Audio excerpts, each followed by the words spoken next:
Welcome back to another episode of Data Protection Gumbo. And of course, you know me, I am your host, Demetrius Malbro. And today we have Giorgio Regni, who is the Chief Technology Officer at Scality on the show. Giorgio, how are you today? I'm doing great. How are you doing? I am doing well and looking forward to talking a little bit about immutability. And as I understand from you, there are different levels or different degrees of immutability. So before we dive into that, give us a brief overview of yourself, your skill set, and how long you've been with Scality. Yes. So I'm one of the co-founders of Scality. We call it a startup, but I think it's 20 years old. No, it's not that old. But we've been in the business securing deployment, people who want to build their own cloud internally. We can also send data back and forth with the public cloud in some hybrid scenarios. It's all about scalability, data durability, and making sure that your application is always online and never has to wait for storage. Nice. And we know making sure that everything is online and that you don't have to wait because everything is 24/7 now. And it's all about how fast can you recover Yeah. and making sure that the availability of that data is always on point. Now let's talk about immutability. First of all, let give us a definition, and I know the listeners know what it means, but what's your definition of immutability? Yeah. So it used to be that immutability was coming from the medium, you know. So use a CDR that you cannot override, or use some type of device that you cannot physically override. And the SEC, with the 17A-4, made Right? it okay to do a virtual immutability. So you can do it in software and processes as opposed to having to do it with a media. But what it means is once data is written, nobody can change it. Okay. Absolutely. Now, there's a blog post out there. Paul, he wrote a blog post, and I've read through it. And he goes on to talk about immutability, and there's a true immutability, and not all immutability is created equal. You Yeah, also and think you feel the same way, I'm sure, right? yeah, so I don't know if I would say true immutability, but I would agree that they're not equal on the system. There's so many variables. What happens if you have a master key for the admin? Is it true immutability if the admin can still delete the data? Okay. These kind of things. Also, in practicality, there's a date limitation. Like you could say the data is immutable for 10 years, Hmm. but it has to be deleted eventually, especially for compliance. You cannot store records of that infinitely. GDPR in Europe, something in California, it's coming everywhere. So there has to be a way to delete still. So it's more complex than just immutability. It's policies, is who can delete and when, Hmm. who has access and when, strict access control, logging, detecting what something happened. Because it's all Okay. fine to have immutability, but if you don't know if something has changed in the background, then you don't have really immutability. You need a guarantee, right? Got it. And I am assuming that your product as well has some type of immutability built into it. You mind talking about that? Yeah. So we implement the S3 protocol for object store, and there's a feature called object lock, Mm. which you have to set it up at the bucket level. And when you have object lock enabled, you have a policy that says, oh, the data cannot be overwritten, cannot be deleted until these conditions. And the conditions are typically time based or somebody with a different access control that could override the policy. And are there also different factors that need to be considered when you're talking of recovering from immutable storage, Giorgio? Yeah. So it's all about integrity of the data, Mm. and the speed of recovery. It's all when you do backups of virtual machines, you don't talk about bytes, you talk about how many virtual machines you can recover per second. Mm. And the per second, or per hour will be the biggest granularity. And you need to go as fast as possible while making sure you can detect that the data is still what it should have been. So it's not just about trust your immutability, also verify that it's actually what it should have been, especially in light of ransomware attacks. And you also want to be able to access specific versions. Since you cannot change data, you're actually going to write new versions each time you do a change. Hmm. And you want to also be able to know exactly which version you want to restore, right? These are key factors. Also, sometimes you have more than one copy, especially remotely on another site. Sometimes you want to make sure both sites have the exact same data and make sure nobody has been tampered with. So it's part of some of the factor you consider when you recover. Okay, and you mentioned a few different types of regulations. You mentioned SEC 17-A. Think that's part of Sarbanes-Oxley, if I'm not Yes, mistaken, correct. and storing data on unalterable worm Hmm. media, and Yeah. it's making sure that you can't change it and modify it. What other types of regulations that? So off-site backups, off-site copies are part of a regulation. Sometimes you are forced to make a copy, and you are forced that the copy are up to date. You cannot always do it real time, but you have to be under a specific window. So maybe 1 hour, Mhm. 1 day. There's things that we can guarantee in our software with asynchronous copies, and you stop accepting new data if the other site is lagging, because you want both Yeah. sites to be within a certain time window. That also means you can stand up a new system on the other site. you know Hmm. so there's a lot of testing has to be done. That is the standby on the other side actually ready to take over in case of a disaster, Right. these kind of things. There's also the encryption aspect, and who holds the keys. You want to encrypt the data as well. Who actually holds the key, and has that been compromised? Is all of these things you have to think about. So, as a storage system, as an object, we integrate with external key management services, and we don't store any keys. So, if you were to hack our system, you will not never be able to decode the data because the keys are in an external system and we don't Okay. store them. Then it's all about also doing a lot of testing. You cannot trust your recovery plans. You have to actually test recovery. Hmm. That's expensive to do, but then you discover where the real issues are. Right? Yeah, I agree. And there are I've heard different conversations around disaster recovery and cyber recovery are two different things, because the cyber recovery aspect of it means that if a ransomware attack or some type of exfiltration event, bad actor gets into your network and they render your data unrecoverable or they encrypt that data, then there's a difference between declaring a disaster and having to involve the SEC and Hmm. your legal teams and cyber insurance and all of those different things. But what do you think are, from a ransomware perspective, different methodologies of protecting data from a storage system perspective? So one of the most advanced that you can do is do remote copies on a different system. So let's say you have a NAS on-prem, that's your main system, and you Hmm. want to backup. It makes sense to backup to an object store on a different site, because now you have two different systems with two different access management, two different data centers, two different technologies. So the chance of hacking both of them becomes Okay. like minimal, right? There's also, as you restore, you need to have a source of truth of what the data should be. In Hmm. object store, it's part of a versioning, part of a checksum that you get, because the metadata system in object store is different than the data storage system. So you can separate them. And so keep in your metadata engine some critical checksums of the data. So you know that what you restore is actually what you should restore. Because I've seen customer do a successful recovery Hmm. of their data, but the data was garbage. Yeah. So all the process to read it worked just fine, but the data wasn't what it was supposed to be. So you cannot trust anything. So backup Mm. offsite to a different system, like an object store, and the object store will also guarantee that what you read is what it should have been. So That's you're very saying important. back up to an object store, and yeah, I know that there's different levels of storage. So you have object storage and you have block level storage. Yeah, And maybe I need a refresher on how your whole Scality, your ring system works, and I'm sure that provides more availability capabilities as well. yeah. Yeah, it used to be that you would look at it into performance and think like high performance is block and object is a lower performance. Mm. That's not the case anymore. You can have a tier zero object storage system. The difference is how you access the data.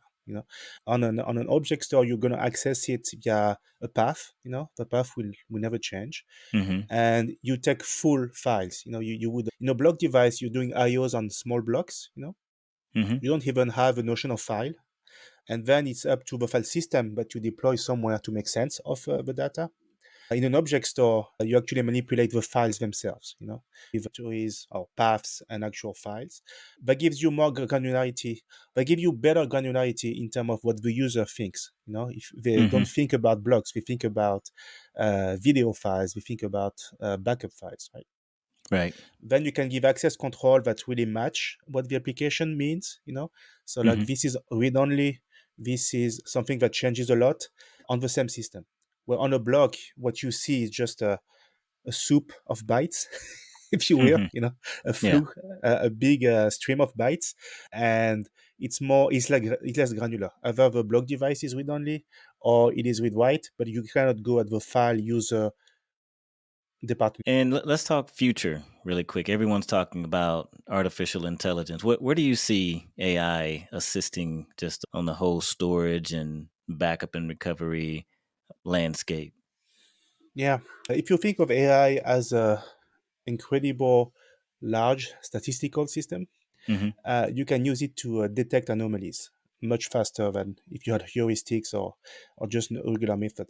So typically in a healthy system, you should see a lot of writes to the backup, Mhm. some reads, but you don't restore the entire platform every day. So it's write intensive more than read intensive.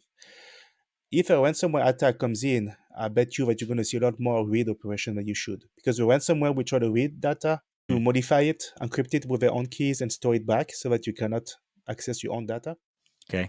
So you can detect these patterns of IO that are not regular patterns, right? Mhm. That's where AI can come in and check that. It's also things that our system always checks for consistencies of the data and its replicas. So Mhm. if you do erasure coding and you have some parities, make sure that the parities are still work and you can still recover your data if you lose a drive or something. This can be optimized with AI, because instead of having to check the entire platform, you could check a subset of the data that is good enough to give you confidence over the entire data set. So there's some research on that we're doing. Can we use AI to make our detection and background task smarter? That makes Ah, sense? yeah. It does make sense. And you mentioned encryption earlier, and I know that's really important to try to keep your data out of the hands of the bad guys, to Yeah. encrypt the data in flight and the data at rest as well. And just wanted to get your perspective on where we're headed from a futuristic perspective. Is encryption going to stay around, or is that maybe going to evolve and turn into something more advanced? Well, I will answer in two ways. So encryption will obviously, for me, stay around. I don't see that Hmm. disappearing. Now, what's going to be different is how do you protect against modern computers which are able to crack existing encryption? Like if you Okay. talk about quantum, for example, you're going to need some different level of encryptions. What's very important is who manages the keys, right? That's one of the biggest problem you can have. And you see that data is encrypted at different levels. In flight, as you talked about, Hmm. sometimes the application encrypts it. That doesn't mean you don't want to encrypt at the storage level as well. So you actually multiple stages of encryption are happening in the data path. Now, the one of the question is, can you also make it impossible to reconstruct the data if you don't have all the pieces? And so we're Ah. looking at things like if you use more than one backend store, could be the cloud, could be on-prem, Hmm. and you actually only store pieces of your data into each of the clouds. Hmm. Now, if one cloud gets hacked, they don't have enough to reconstruct your Yeah. data. So these are other ways to protect, making sure that not a single data center has enough to actually steal your data. Okay. Yeah, I love that. So maybe having it in different clouds, or different regions, or both. I would say different clouds, and if you want to be very strict, different technology. Yeah, and like Azure and Microsoft. Hmm. No, Okay. sorry, it's the same. Azure and Amazon will be one way. And I have a lot of college age computer science students listening to Data Protection Gumbo. Can you give them some advice? Let's say there is a senior that's out there and he or she is about to graduate and they are looking for a specific aspect of information technology or a discipline to go into. Can you give them some advice or recommendation on where you see the industry headed just from an overall perspective and on maybe giving them some knowledge, pointing them in the right direction? Oh, so I'm going to be a little bit old school. So I've been mentoring students Hmm. and teaching a little bit also. Hmm. And I would say that the basics are so important because people Okay. jump on the latest fad, and Mm. the basics are very important. So And what kind distributed of system. basics? So distributed system, Okay. silence, that's key. Everything is distributed today, you know. Kubernetes, it starts with a database of configuration that's distributed over 3 nodes, you know. Hmm. And this has some implication in terms of availability, partition tolerance, performance. And so you have to learn the basics. Also in terms of language, there's always language wars. You know, is Go better than Rust? Is Rust better than C++? Okay, do some C. You know, and get to understand what's happening close to the hardware because that's going to help you later on when you're going to do your. I love JavaScript, but when you're going to manipulate with one line, you're going Hmm. to take a million CPU cycles. It's good to actually know the low level as well. So I would say really look at not just the latest thing, but look at the basics. And so are you saying that they need to have some level of programming Yes, experience? yes. Even a system designer needs some level, in my opinion, of programming experience, which is not scripting. You know, if you Mm. only do high-level languages, which are great, they save my time. You know, I can span an AI system in Hmm. 3 lines of code with Hugging Face. That's great, but also go see under the hood what's happening. Okay, nice. And one thing that popped in my mind was if you're going to do the basics as well, and this is one thing that I did not do, and that's learning networking really well. Yes. So, like the OSI model of Mhm. packets and presentation layer, all of that good stuff. I You're mean, it's absolutely right, yeah, especially with yeah. NVMe over Fabric and this kind of new tech. You see people talk about things they really don't understand. So, Mm. Mm. like if you do TCP, you know that you can have a server on the other side of a planet and still address it. Yeah. If you do NVMe over Fabric, no way, because you're constrained to a small in the scale of Scality. You know, we deploy thousands of servers, but you're constrained to a small networking layout, right? Where you can Hmm. have 200, maybe more servers talking together over NVMe over Fabric. You're certainly not going to have 10,000 servers in the same NVMe over Fabric network, right? Okay. And a lot of people don't know, they haven't looked into what you call the OC layer and these kind of implications. Now there's NVMe over TCP, which I think helps in that aspect, Mm. but you'd be surprised how many professionals don't understand what's happening Yeah. under the hood. Yeah, it's still a challenge today, and artificial intelligence is making it worse because people now feel that they don't have to go to the basics and learn Mhm. some of the simple things because they can just ask AI to do it for them. So, We were talking to a large prospect who wants to deploy 10,000 Scality nodes on all flash. mm, okay. We love all flash. I think it's something that really can benefit our software.